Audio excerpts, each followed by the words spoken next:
Это животное с небольшими ушками и черными глазками, похожее на медвежонка, на самом деле один из самых страшных хищников России. Росомаха. Лохматый призрак тайги. Когда росомаху начали изучать, биологи сначала долго думали, к какому роду животных ее отнести.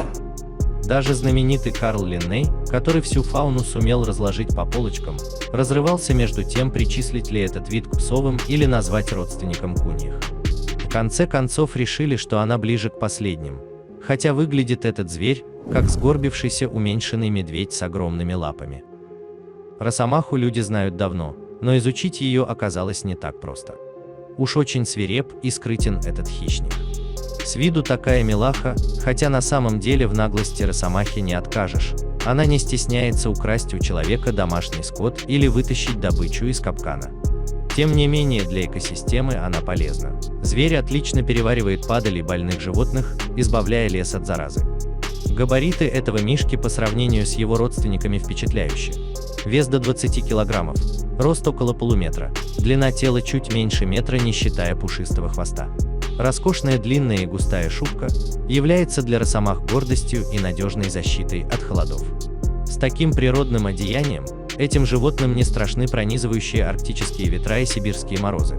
Они спокойно выдерживают понижение температуры до минус 50 градусов. У зверьков чрезвычайно большие и широкие ступни, около 10 сантиметров в диаметре, благодаря чему они ловко передвигаются даже по глубокому рыхлому снегу. Этакий мохнатый вездеход. Благодаря таким конечностям животное может пробираться по непроходимым местам, а мощные челюсти, огромные когти и острейшие зубы позволяют разгрызать что угодно. Росомаха удивительно вынослива. Если уж она начала кого-то преследовать, даже того, кто гораздо быстрее ее, можно сказать, что жертва обречена. Хищный зверь просто будет неустанно идти и идти следом, не останавливаясь ни на сон, ни на отдых, пока не догонит выдохшуюся добычу. Так росомаха может измотать и загнать даже лося, который гораздо крупнее ее. Росомаха не привязана к дому. Она не роет нор и не вьет гнезд, а делает подобие берлоги, только когда готовится выводить потомство.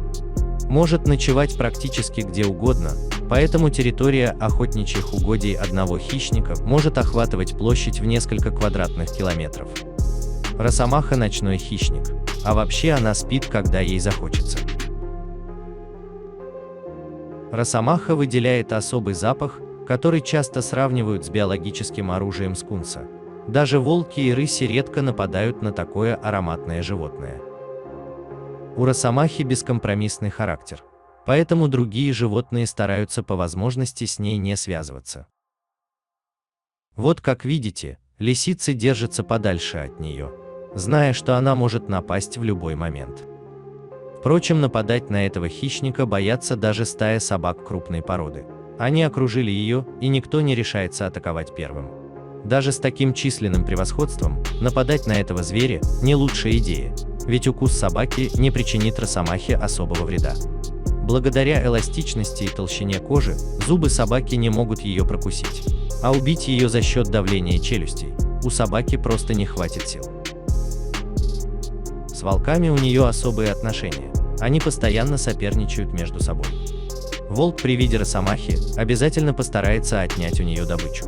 Волки в основном отбирают небольшие куски, с которыми они могут убежать, а у росомахи не хватит скорости, чтобы догнать более быстрого хищника. Росомаха же отбирает у него крупную добычу. Волк не слабый соперник, но кожа росомахи почти так же неуязвима для укуса волка. Этим и пользуется росомаха. Она может без проблем прогнать волка от добычи. Посмотрите, какую ожесточенную войну устроили эти два хищника.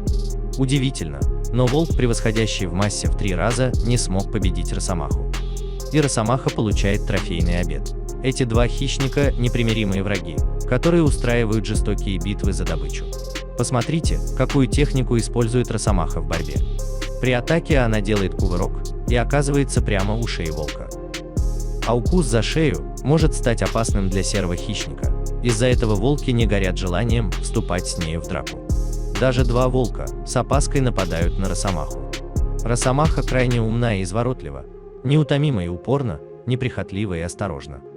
Люди издавна оценили ее способности, Поэтому животное появляется во многих сказках и легендах.